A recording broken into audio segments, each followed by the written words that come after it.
तो आदाब, नमस्कार, गुड इवनिंग, सत श्री अकाल। एक बार फिर आप तमाम लोगों का स्वागत है क्राइम तक की कहानी के इस एपिसोड में। उम्मीद है पूरी फैमिली अच्छी होगी। आज की कहानी एक ऐसी कहानी है जो कुछ साल पहले तक काफ़ी खबरों में सुनाई दिया करती थी। शुक्र है ऊपर वाले का कि अब ऐसी खबरें सुनाई नहीं देती और इसको लेके हिंदुस्तान की पूरी दुनिया में काफ़ी बदनामी भी हुई अपने वक्त में। और वाकई आज के दौर में ये सोचकर भी अजीब लगता है कि हमारे इसी देश में, हमारे समाज में कुछ जगहों पे सती के नाम पे किस तरह औरतों को जिंदा चिता पे लिटा दिया जाता था, बिठा दिया जाता था। तो आज की कहानी हिंदुस्तान के उस आखिरी चर्चित सती कांड की है जिसको करीब 33 साल हो गए और ये मामला अब भी अदालत में है। करीब 33 साल पहले दिल्ली से कुछ 100 किलोमीटर की दूरी पर, जयपुर से भी ज़्यादा दूर नहीं, जो राजस्थान की राजधानी है, वहाँ के सीकर ज़िले के देवराला गांव में सुबह सुबह एक चिता सजी। एक 28-30 साल के नौजवान की चिता, जिसके 8 महीने पहले शादी हुई थी। बट उस चिता का मंजर बड़ा अजीब था। वो गांव जिसकी आबादी कुछ 100 थी, उस गांव में उस दिन हज़ारों लोग थे। और ऐसा नहीं था कि जो शख्स जिसकी मौत हुई थी वो बहुत कोई चर्चित मशहूर आदमी था, एक आम इंसान था वो। लेकिन मौत के बाद उसके जो कुछ हुआ उसने उसे चर्चा में ला दिया। तो जिस चिता पे या जिस अर्थी पे मुट्ठी भर लोगों को जमा होना चाहिए, वहाँ पे हज़ारों लोगों की भीड़ थी। चिता सजी हुई थी, बाकायदा उसे चिता पर लिटाया गया। लेकिन उसके बाद का जो मंजर था वो बड़ा अजीब था। एक महिला जिसकी उम्र सिर्फ 18 साल, जिसकी शादी को सिर्फ 8 महीने गुजरे और जिसने शायद अपने पति के साथ कुल मिलाकर 20 दिन भी नहीं बिताए, वो सुहागन के रूप में उस चिता की परिक्रमा कर रही है, उसके चारों तरफ घूम रही है। उसके हाथ में नारियल है, उसको सजाया गया है। और इसके बाद सारी परिक्रमा करने के बाद वो चिता के ऊपर चढ़ती है और अपने पति का सर अपने गोद में लेती है और फिर चिता में आग लगा दी जाती है। कहानी तो ये भी है कि जिस शख्स की मौत हुई उसके भाई ने माचिस से चिता को आग देने की कोशिश की, मुख अग्नि, माचिस जली नहीं। कहते आसमान से ही आ गई, अपने आप चिता जल गई। कहानी ये भी है कि चिता से वो महिला 18 साल की जो वो नीचे गिर गई जब आग लगी, लेकिन फिर वो रेंगते हुए खुद दोबारा चिता पे चढ़ी और इस तरह सती हो गई। लेकिन ये सारी कहानी अपने आप चिता और अपने आप जलाने की, ये सारी बनाई और बनी हुई कहानी थी। कानून के हिसाब से एक जुर्म था। आईपीसी सेक्शन 306 के तहत किसी औरत को इस तरह से सती जबरन चिता पे जिंदा लिटाने बैठाने के लिए 306 सेक्शन के तहत सज़ा है, का प्रावधान है। अंग्रेज़ों ने 1829 में ही सती प्रथा पर रोक लगा दी थी और इसे एक अपराध घोषित कर दिया था। लेकिन उसके बाद 33 साल पहले ये सारी चीज़ें होती हैं। अब पूरी कहानी है क्या, ये मामला है क्या, ये मैं आपको, चूँकि अगर आप देखेंगे तो ये रूप कंवर, सती रूप कंवर कांड के नाम से ये पूरा मशहूर है, चर्चित है ये पूरा केस। क्या कुछ होता है इस कहानी में, मैं आज डिटेल में बताऊंगा और इसके ज़रिए इस पूरी सती प्रथा के ऊपर भी रोशनी डालने की कोशिश करूंगा। सीकर ज़िले में एक गांव है जिस गांव का नाम है देवराला। और ये देवराला गांव पूरे देश में नहीं बल्कि दुनिया में अपने आप में चर्चित तभी हुआ था 33 साल पहले, जब ये सती कांड हुआ था। करीब जयपुर से 3 घंटे की दूरी है इस जगह की। और इसी देवराला में एक स्कूल टीचर थे। उन स्कूल टीचर का नाम था सुमेर सिंह और उनका एक बेटा था जिसका नाम था माल सिंह। माल सिंह की शादी इस गांव से 2 घंटे की दूरी पर रहने वाले एक दूसरे गांव में, ट्रांसपोर्ट नगर, वहां की एक लड़की रूप कंवर से शादी तय होती है माल सिंह की। माल सिंह ग्रेजुएट, जब उसने ग्रेजुएशन कंप्लीट किया था, और रूप कंवर जिसकी उम्र 18 साल के करीब हुई थी, उसने 10वीं पास की थी, मैट्रिक का एग्ज़ाम पास किया था। रूप कंवर के पिता का ट्रक का बिजनेस था, उनके ट्रक व्रक चला करते थे। तो एक ग्रेजुएट लड़के से रूप कंवर की शादी हुई, उम्र 18 साल, और ये शादी हुई 1987 में, जनवरी में। जनवरी में शादी होने के बाद उस वक्त चूँकि बहुत सारी ऐसी प्रथा थी कि फ़ौरन लड़की की विदाई नहीं करते हैं, मायके में ज़्यादा रहती है शुरुआत के कई दिनों तक। तो रूप सिंह शादी के बाद पहले ससुराल गई, फिर अपने घर चली आई और मायके में रहने लगी। इस दौरान में फिर बीच में 1-2 बार गई, लेकिन जनवरी से लेकर सितंबर तक कुल 20 दिन शायद गिनती के थे जब उसने अपने पति माल सिंह के साथ वक्त बिताई। और इन 20 दिनों में भी 2-3 या 4 दिन आखिरी के वो थे जब बीमारी के दिन थे। शादी के करीब 8 महीने के बाद 2 सितंबर 1987 को, जनवरी 1987 में शादी हुई थी, 2 सितंबर 1987 को माल सिंह की तबीयत अचानक बिगड़ गई। उसे उल्टी और दस्त होने लगा और पेट में बहुत तेज़ दर्द। पहले उसको घर पे कुछ दवा दी गई, लेकिन कुछ फ़र्क पड़ा नहीं। तो अगले दिन माल सिंह को उसके पिता और भाई लेकर सीकर के ही सरकारी अस्पताल पहुंच जाते हैं और वहां पे उसका इलाज कराते हैं, लेकिन तबीयत सुधरती नहीं है। इस दौरान तबीयत ख़राब होने की खबर रूप कंवर को भी मिलती है और रूप कंवर भागकर अपने पति के पास आती है। वो हॉस्पिटल पहुंचती है और फिर पति की देखभाल और तीमारदारी में लग जाती है। 2 सितंबर को हॉस्पिटल में एडमिट हुआ माल सिंह, लेकिन तबीयत ठीक हुई नहीं। 4 सितंबर की सुबह माल सिंह की मौत हो गई अस्पताल में इस बीमारी की वजह से। करीब 8 बजे का वक्त था, 4 सितंबर 1987। माल सिंह की मौत के बाद अचानक अस्पताल से फिर उसके शव को गांव लाया जाता है, देवराला गांव, और देवराला गांव में अंतिम संस्कार की अभी तक तैयारी शुरू हो गई। अभी तक सब कुछ सामान्य था, लेकिन गांव में अर्थी आने के बाद अचानक तेजी से एक अफवाह फैलती है। अफवाह ये कि रूप कंवर ने ये ऐलान किया है कि वो अपनी पति के साथ सती हो जाएगी, कि वो उसके बिना जिंदा नहीं रह सकती है। शादी के सिर्फ 8 महीने हुए, कहा गया कि वो उससे बेइंतहा बेपनाह प्यार करती है और उसके बिना जी नहीं पाएगी, इसलिए वो सती होना चाहती है। ये बात तेजी से गांव में जंगल में आग की तरह फैली। राजस्थान में राजपूताना बिरादरी में कई जगह पे ये परंपरा रही है सती वाली, और इसको धर्म से जोड़कर देखा गया, तो इसीलिए इसको लेके बहुत सारे विवाद भी हुए। अंग्रेज़ों के ज़माने में भी ये मुद्दा उठा, बहुत सारे ऐसे सती के कांड हुए थे, जिसके बाद अंग्रेज़ों ने 1829 में सती प्रथा पे रोक लगाई थी और इसे क्राइम घोषित किया था। तो यहाँ पे अचानक जब ये अफवाह फैली तो तेज़ी से कि एक महिला जिसकी उम्र 18 साल है, उसकी पति की अचानक मौत हो गई और वो अपने पति के साथ सती होना चाहती है। इस चीज़ ने आसपास के गांव में भी ये खबर बहुत तेज़ी के साथ फैल गई।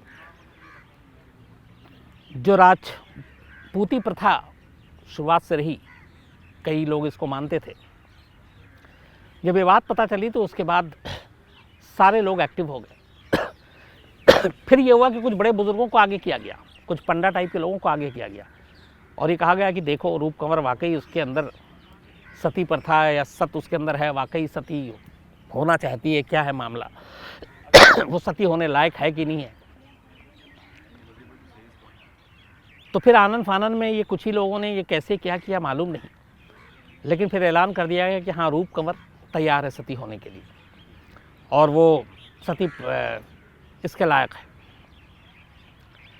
अब इसके बाद पूरे गांव में तैयारी की गई, चिता सजी हुई थी और साथ में अब रूप कंवर को भी सजाया गया दुल्हन की तरह। उसके हाथ में नारियल पकड़ाया गया।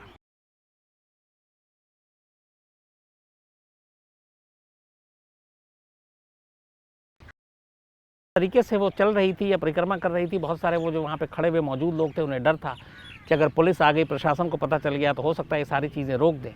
तो कई लोगों ने कहा कि रूप कंवर को कहा कि जल्दी जल्दी करो, पुलिस आ जाएगी तो सारा मामला गड़बड़ा जाएगा। इसके बाद 15 मिनट के बाद ये सारी रस्म को अदा करने के बाद रूप कंवर चिता के ऊपर जाती है, अपने पति का सर गोद में लेती है और फिर चिता धू धू कर जलने लगती है। चश्मदीदों का यह भी कहना था कि उस जलती हुई चिता से रूप कंवर नीचे भी गिरी, लेकिन कुछ ने कहा कि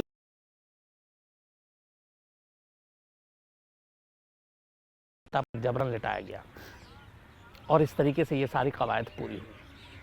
अब कहानी का एक पहलू ये कि खुद रूप कंवर चाहती थी, लेकिन कहानी का दूसरा पहलू ये कि रूप कंवर को मजबूर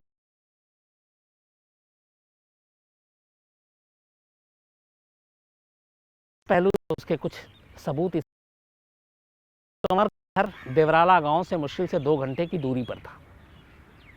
सुबह 8 बजे के करीब मौत हुई थी, 12 बजे के आसपास चिता सजी थी, 1:30 बजे के आसपास ये सारी चीज़ें ख़त्म हो गई थी। लेकिन रूप कंवर के घर वालों, उसके पिता और भाई को किसी ने जानकारी ही नहीं दी, न उसके सती होने की, न इस तरह से चिता पर लेटने की। तो अगर एक बेटी अपने पति के लिए सती होने जा रही है तो वो अपने परिवार को भी बताएगी, लेकिन उनके घर वालों को रूप कंवर के सती या मौत की खबर अगले दिन सुबह एक अखबार के रिपोर्टर से पता चली। जब उसने फ़ोन करके बताया कि ऐसे ऐसे देवराला गांव में एक महिला सती हो गई है जिसका नाम रूप कंवर है, वो आपकी बेटी है, क्या उसने आपसे बात की?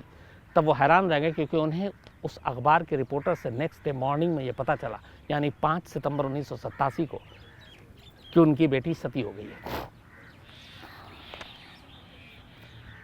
अब ये तो हो गया।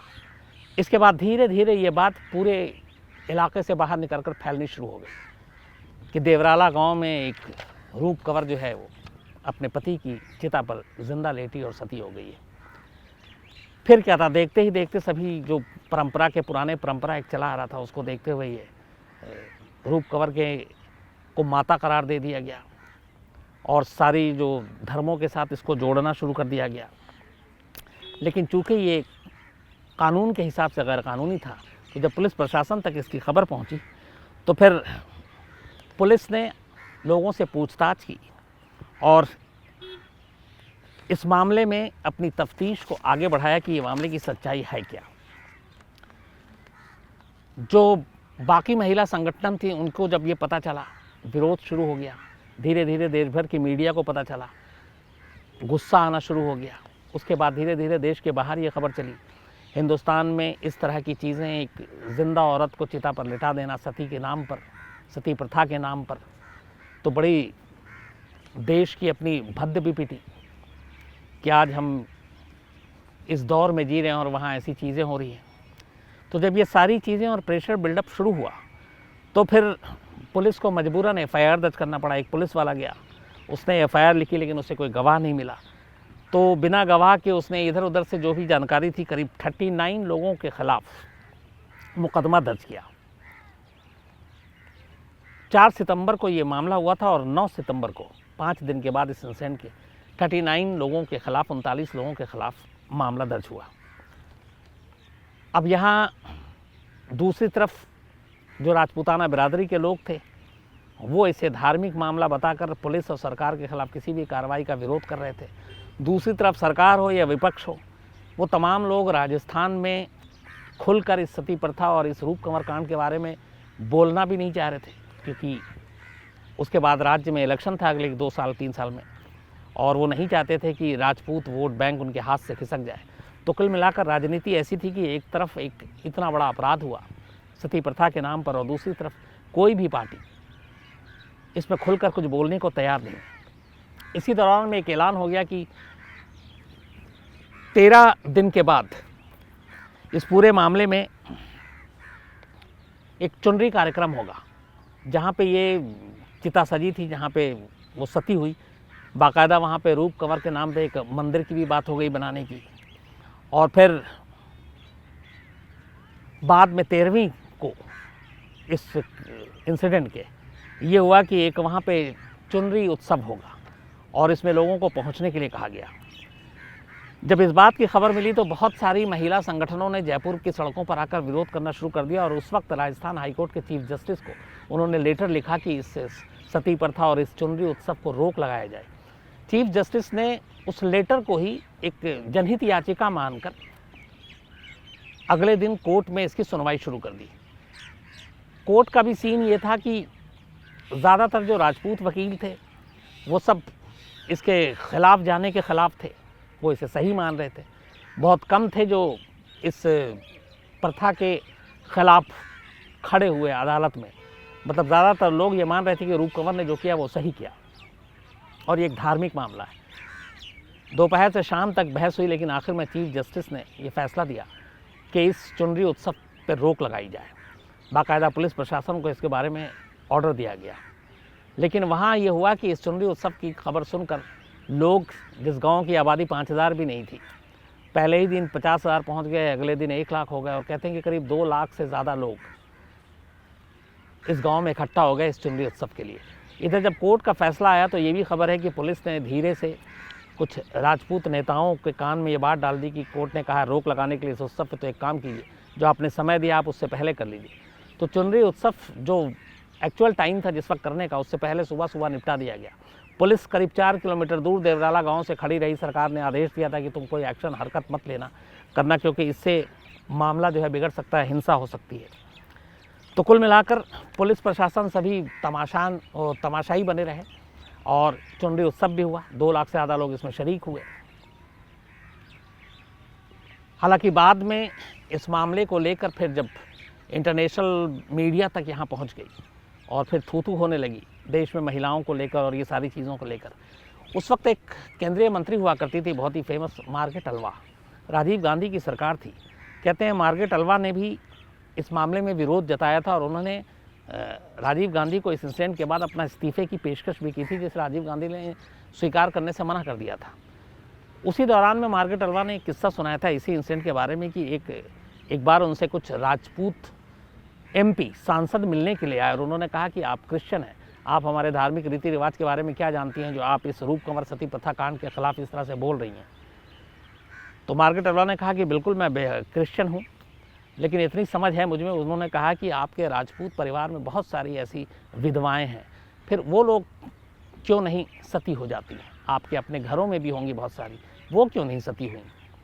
तो उन्होंने उसका ये जवाब दिया था। हालांकि बाद में फिर उन्होंने जब विरोध जताया तो उनका इस्तीफा तो नहीं हुआ, लेकिन जिस तरीके से इस पूरे मामले को हैंडल किया था उस वक्त की राजस्थान की सरकार ने, मुख्यमंत्री थे हरिदेव जोशी, बाद में फिर केंद्र के इशारे पर उनको इस्तीफा देना पड़ा।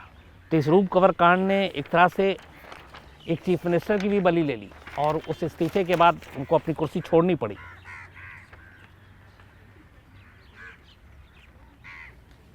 33 साल हो गए। अभी पिछले साल इसमें सुनवाई हुई थी। शुरुआती में जो आपने बताया कि 39 लोग थे, फिर उसमें से कई लोग धीरे धीरे उनकी मौत हो गई, लेकिन बाद में अदालत ने सबूतों और उनके अभाव में उन लोगों को एक एक करके बरी करना शुरू कर दिया और वो बरी हो गए।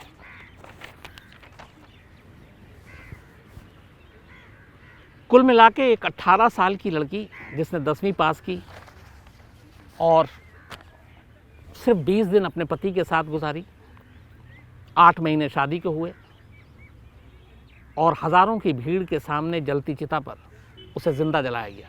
एक तरह से इसको इमोलेशन भी कह सकते हैं, क्योंकि सती प्रथा की बात के नाम पर किसी भी महिला को इस तरह चिता पर बिठाकर लिटाकर जिंदा जलाना किसी भी समाज में, किसी भी रूप में, किसी भी शक्ल में या किसी भी सोच के साथ इसको जायज़ करार नहीं दिया जा सकता। शुक्र है उसके बाद राजस्थान में फिर अध्यादेश आया ऐसी सती प्रथा को लेकर, इसमें मौत तक की सज़ा फिक्स की गई और उसके बाद से कोई सती की दूसरी घटना नहीं हुई। हाँ, ऐसे करीब 24 मामले सामने आए जिसमें कहा गया कि वो चिता पर जा रही थी, लेकिन ऐन वक्त पे पुलिस प्रशासन ने जाकर उसे रोक दिया। तो रूप कंवर के बाद 1987 के बाद कोई और सती का ऐसा इंसिडेंट हुआ, इसकी कोई सूचना नहीं, इसकी कोई रिपोर्ट नहीं है। 24 मामले ऐसे ज़रूर आए अलग अलग वक्त में। उसी 1987 में इसके अलावा 17 और इंसिडेंट हुए थे, लेकिन उन 17 के 17 मामलों में पुलिस ऐन मौके पर वक्त पे पहुंच गई और उसने बचा लिया। लेकिन उसके अलावा कोई और ऐसे इंसिडेंट हुए नहीं। तो ये एक शुक्र की बात है। और फिर बाकायदा राजस्थान में अध्यादेश लाया गया, उसके बाद ये सारे कानून बने और वक्त के साथ अब चीज़ें शायद थोड़ी बदली हैं। लेकिन उस वक्त भी अगर सरकार, अलग अलग पॉलिटिकल पार्टी, चाहे वो कांग्रेस हो या बीजेपी हो या बाकी पार्टियां थी, कोई भी इस मामले में खुलकर इसके खिलाफ बोलने की हिम्मत नहीं कर रहा था, क्योंकि उनको वोट चाहिए था और वो राजपूत वोट बैंक को नाराज़ नहीं करना चाहते थे। लेकिन फिर धीरे धीरे राजपूत बिरादरी में भी इन चीज़ों को लेकर सोच में तब्दीली आई और जाहिर सी बात है पढ़ाई लिखाई ये सारी चीज़ें, बहुत सारी चीज़ें बदलती हैं, तो अब तब्दीली हो रही है, सोच भी बदल रहा है। और ये शुक्र है कि 33 साल के बाद दूसरी किसी ऐसी सती प्रथा या सती इंसिडेंट के बारे में कोई ऐसी खबर नहीं आई और दुआ यही है कि ऐसा ना हो, क्योंकि हर एक को जीने का हक है, अपने तरीके से जीने का हक है। और किसी प्रथा के नाम पर इस तरह किसी इंसान को ज़िंदा जला देना, चिता पर सजा देना, लिटा देना, ये कहीं से भी किसी भी रूप में कम से कम ना इंसाफ के हिसाब से ठीक है, ना इंसानियत के हिसाब से ठीक है। तो ये थी कहानी हिंदुस्तान के आखिरी सती प्रथा रूप कवर कांड की। इस बारे में और कोई जानकारी है तो आप लोग ज़रूर बताइएगा। कुछ लोगों के आज मेल मैं लेकर आया हूँ और मैं उससे वो ज़रा आपको सुनाता हूँ। ये हरिचंद्र खड़ाके हैं। हाथरस रेप केस अपडेट क्या है, इन्होंने पूछा। हाथरस रेप केस में सीबीआई ने चार्जशीट दाखिल कर दी है उन 4 लड़कों के ख़िलाफ़, और उसमें ये भी है कि वो एक लड़का जो अक्यूज़ है वो लड़की को पहले से जानता था, बट 302 और रेप दोनों मामलों में ये मामला दर्ज कर दिया गया है। चार्जशीट मतलब दाखिल हो गई है, अब उस पर सुनवाई अभी लोकल कोर्ट में शुरू होगी। इसके अलावा अमित पटेल हैं, और अमित पटेल साहब ने काफ़ी कुछ लिखा है। Thank you very much Amit साहब। अविनाश उम्बरगे हैं। इसके अलावा सुखबीर पाल हैं और ज्ञानरंजन साहू हैं। परी रेप एंड मर्डर मिस्ट्री की कहानी सुनना चाहते हैं ये। अहद अंसारी हैं और इनकी बिटिया का बर्थडे है। तो अहद साहब, आपकी बेटी को बहुत बहुत सालगिरह की मुबारक, जन्मदिन की बहुत बहुत बधाई। और इसके अलावा इनके मेल में नाम नहीं है। डॉक्टर नरेंद्र दाभोलकर की कहानी सुनना चाहते हैं संतोष इंगले। केनिल शाह हैं, शिवम घाटक हैं, मयूर थोले हैं, पद्मया रागट हैं, साकिब हमज़ा हैं, शफ़ी सईद हैं, और इन्होंने कनाडा से मैसेज भेजा है और कुछ कहानी भी है। सचिन हैं, अभिनव दीक्षित हैं, निकुंजा दास हैं, ओम सामरा हैं। ये प्रीति राठी केस की कहानी सुनना चाहते हैं, शायद मैं सुना चुका हूँ इसको। इसके अलावा गौरी हैं, जयंता साहू हैं, मोनिशा साहू हैं। सिस्टर अभया जजमेंट की कहानी अभी मैंने सुनाई थी, कुछ लोगों ने कहा था और डिटेल में सुनना चाहते हैं तो सिस्टर अभया की एपिसोड 622 उसमें मैंने पूरी डिटेल में कहानी सुनाई थी। जो सज़ा हुई ये अभी मैंने आपको हाल में सुनाई है, तो अगर आप जाएंगे उसमें आपको दोनों चीज़ें मिल जाएंगी। इसके अलावा सुदीप चक्रवर्ती हैं, पटेल शिवम हैं, सोम राउत हैं, तन्मय दास हैं, मौलिक देत्रोजा हैं, तस्लीम अंसारी हैं, रणधीर कुमार गुप्ता हैं, निशांत हैं, एनी सिंह हैं, रौनक सिंह राघव हैं, नरेंद्र हैं, पारस मोरादिया हैं, प्रीत सिंह हैं, जोलांदर फैजियर हैं, अभिषेक यादव हैं। इसके अलावा एक बहुत सारे लोगों ने लगातार कई बार पहले भी लिखा था, अभी मुझे याद आ गया इसी को पढ़ के, तो आज एक जवाब देता हूँ। एक मेल आज भी आया था और एक मेल परसों भी पढ़ा था मैंने, उससे पहले बहुत लोगों ने पूछा था। निठारी की कहानी जब मैंने सुनाई थी तो उसमें एक लड़की का नाम था, वो नाम भूल रहा हूँ, पायल शायद, कि वो कोठी में अक्सर जाती थी मुनिंदर पंढेर के, और उस दिन भी वो रिक्शे पे गई थी। तो ये जानना चाहते हैं कि वो कोठी में क्यों जाती थी, ये बहुत सारे लोगों का सवाल था, आज भी मेल है तो इसीलिए। तो असल में उस निठारी केस में जितने भी बच्चों का कत्ल हुआ, जो मारा गया, उनमें से इकलौती बालिग वही थी, और उसके बारे में ये था कि वो एक तरह से कॉलगल थी, और मुनिंदर पढ़ेर के पास वो उससे पहले 1-2 बार जा चुकी थी। सुरेंद्र कोहली उसको लेकर गया था, तो उसे वो जगह पता थी, उसे वो घर पता था, इसलिए वो रिक्शे पे आती थी और कोठी के गेट पर रिक्शा रुकता था और वो अंदर चली जाती थी। तो ये थी कड़ी जिसकी वजह से उस कोठी तक उसकी पहुंच थी। कई लोगों ने ये सवाल पूछा, इसलिए मुझे लगा इसका जवाब देना चाहिए। तो आज कहानी में इतना ही, फिर आपसे मुलाकात होगी कल किसी नई कहानी के साथ। अपना ख्याल रखिएगा। Thank you very much.